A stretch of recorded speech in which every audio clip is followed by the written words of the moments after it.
Hello, comrades. Commissar Bro here today with PreDynastic Egypt. That's right. This is a interesting little game that I've actually having quite a ball with. I've only played it for about 3 hours so far because it's a very simple game, but it's a hell of a lot of fun. If you are familiar at all with Pre-Civilization, Marble Age, and Bronze Age, then you know exactly what I'm talking about when I say these games are incredibly addicting. They're very, very fun, they're very simple, and they can be played in their entirety in one sitting. But there's enough replay value that you kind of want to get a better score every time you play until you figure out the best way to run your civilization. So, essentially the way this game works is you start out with one singular little worker who's going to sit here and get you some food. That's right. Right up here we have a limitation of workers we can have. Right here shows us our resources, which currently there is only food. And yeah, we have notifications pop up over here that give us missions and tell us what we're supposed to be doing. Currently we're supposed to increase the tribe to 3 workers. We get a bonus of food and all sorts of nice stuff. So that's what we're literally going to do first, is we're going to get us some food, son. That's right. But we are going to explore over here because I know for a fact that there is additional food right there. Oh yeah. Look at that. 2 instead of 1. So we're going to take our singular worker and we're going to pop him right down there. We're also going to keep a new worker. Actually, we're going to create a new worker. I can speak. I'm an adult. And he's going to start producing some additional food for us. So essentially, if we put a primary focus on getting a 3rd worker rather than exploring the surrounding areas, then we can complete our first mission much faster. So that's basically what we're going to do. Food-wise, the cost of training new workers increases every time you create a worker and as time goes on. But as you can see, we've already discovered 2 new resources, which are production and culture. Production, obviously, affecting how you build stuff and uniting tribes and stuff like that. Culture, essentially operating as the research element of the game, which if we click on this little symbol here with the unk on it, we can see that we've got experimental breeding, we've got cult of the falcon, and we have domestication of dogs. We're going to do experimental breeding first to get us that food bonus, because trust me, we're going to need that food bonus if we're going to be able to complete this mission sooner rather than later. And already we've gotten +2 food a turn, and we're going to make our 3rd person, and wapow, we completed the mission successfully. The next mission is the Neolithic Revolution. Our gatherers have noticed that grains which accidentally fall on fertile soil sprout plentiful shoots. It will be interesting to see if we will be able to breed this and get more food. Yeah, so essentially we're going straight for more food. We're going to send our other workers to scout around the area, and we're also going to get cult. Actually, we're going to do this one to scout faster. Oh yeah, so look at that. We literally just did it in 1 turn. So this one's got 2 production and 1 food. So we're going to put that right there, and we're going to put this guy right here. And we're going to continually experiment and scouting at the same, or not experiment, what am I talking about? Scout. We're going to continually scout. Apparently I can't speak today. This is no surprise to me. And look, the Cult of the Falcon, +2 culture a turn. Sweet.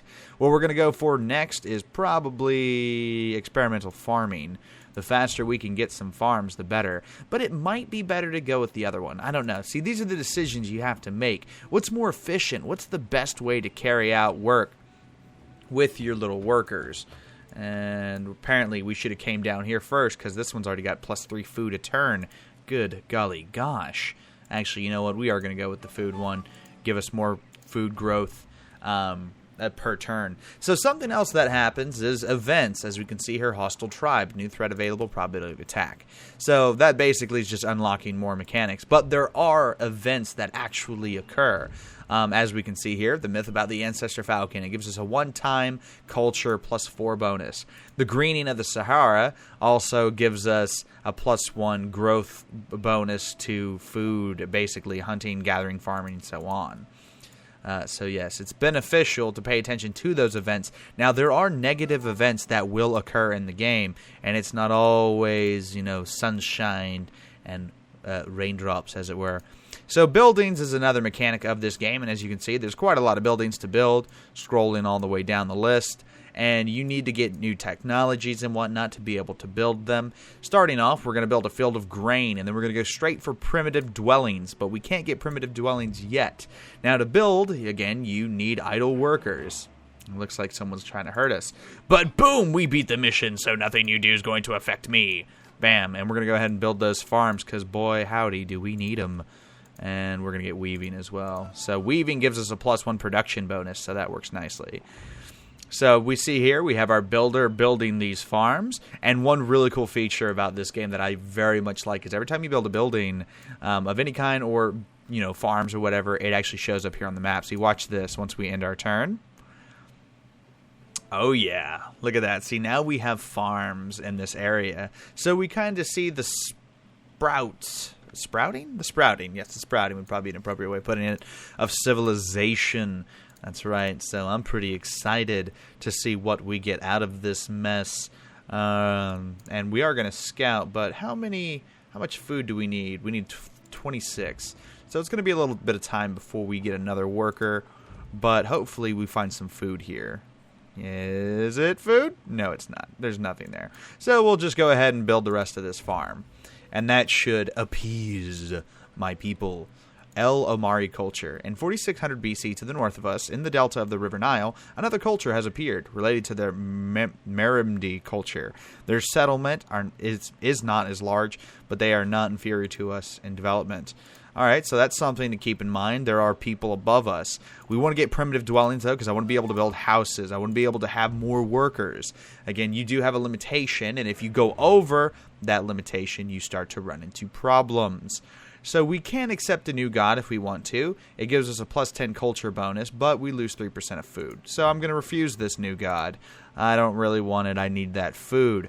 I want that sweet, sweet production bonus that is provided by not having that guy. No, we just got +10. Oh, and boom, permanent housing. Increase the tribe to 8. Workers creation price -20%, and an award time bonus of +20 food and +30 production. And then we just got a bonus to our culture as well. So we are just rolling right along, ladies and gentlemen. That's for sure. That's working out nicely. All right, so we're going to build the primitive dwelling. We're also going to we're going to go ahead and go over that bonus and see, as you said, as I was trying to say previously, overpopulation causes negative bonuses.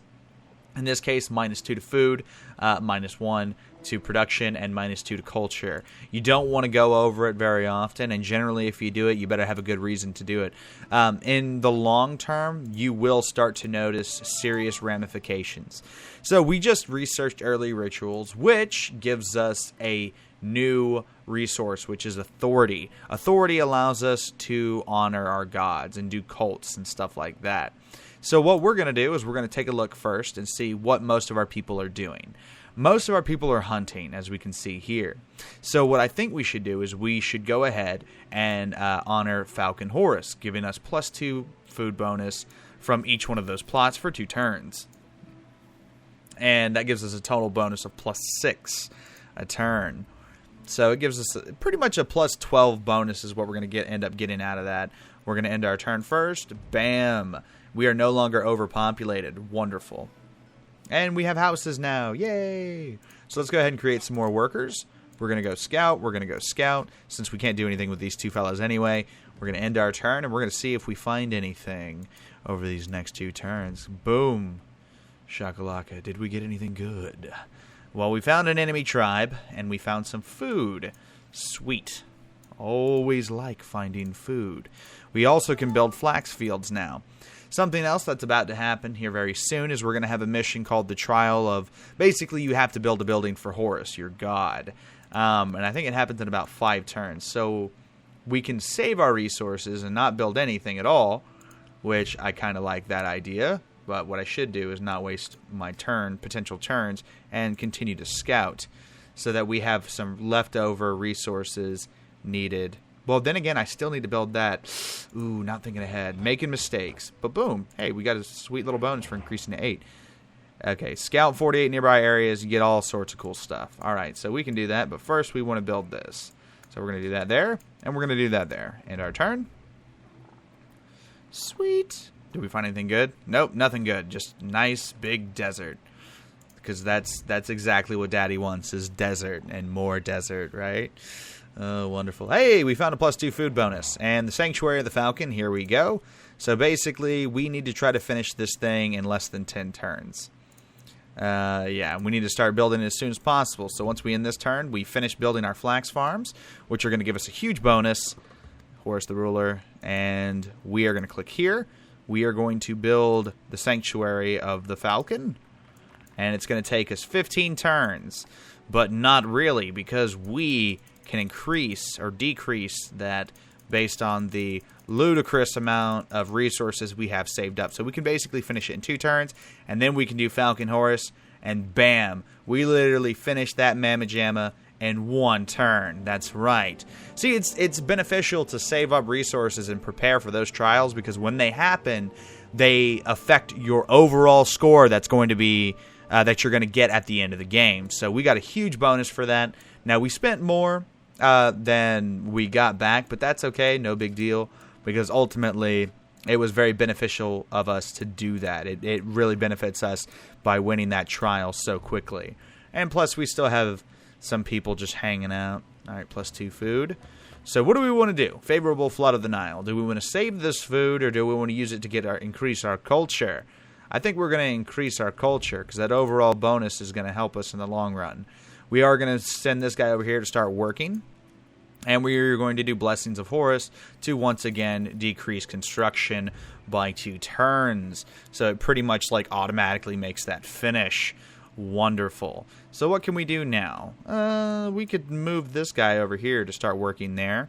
Well, we just got some more culture. Do we want to increase food, or do we want to increase authority? I think we want to increase authority. Or we could say, nah, we'll increase authority. So increase authority gives us +1 bonus. And so it's 13 points a turn right now, if we look at the cost right there under the name. Yeah, so that basically means that we're going to have a lot of bonuses coming at us, giving us extra food and all sorts of things. We do need more houses, though, but we need this field of grain before we can do that. So we might as well start working on the field of grain first before we try to bring any more workers into the fold. But we still need to explore and scout. So that brings up an interesting question as well. Should we overpopulate ourselves, which would give us a -1 or 2 to each one of our resources, or should we just ignore that? Oh, well, thankfully, we built those farms there, so that's some additional food. We don't have to work there anymore. We still have this plot that's not being used for much, which is kind of bothersome. I'm actually going to take him off and send him over there. Let's see. Well, we can build the primitive dwellings now, so let's just go ahead and do that. We'll build those dwellings, and we'll tack on another guy to start scouting the nearby areas. Yes, because that is a major part of this game as well as exploration. You have to explore everything around you. And bam, Falcon Horus. Boom! Decrease construction time, and it's automatically created. I love it. All in all, this game's really fun. It's really simple to be played, but it's still a hell of a lot of fun. I'm really a big fan of it. And it's only like $8.99 or $9, but like 10. It's pretty much $10. $10 for a game that's really addictive, and that I've already played twice so far. The first time I played through about 80% of the game and then restarted. And then the second time I played through the whole game. I didn't manage to succeed because I made some fatal errors in the beginning. Because again, if you make errors in the beginning, it can literally screw up the whole rest of your playthrough. So that kind of did happen to me, but oh yeah, look, we got 2 extra people. But ultimately, as long as you make good decisions, and you should be fine. Again, I pretty much did everything I needed to. I just needed about 5 more turns, and I would have done everything perfectly. I think the turn limit is 220 turns, but then you can still continue playing after all the events are over. Basically when the time runs out, but there's not a whole much to do past that point. Again, the main focus and purpose of the game is to continually start over and try to get a better score each time. That's pretty much how all of these games are, which in my opinion is not really a bad thing. These games are really fun, and I highly recommend them. Again, I played Marble Age like crazy. That game is so much fun. It's an absolute blast. And this game pretty much carries on that mantra as well. It's a hell of a lot of fun, and honestly, I'm a big fan of this series thus far. But anyway, thanks so much for watching, guys. I hope you've enjoyed this video. This has been Commissar Bro, and I'll see you next time.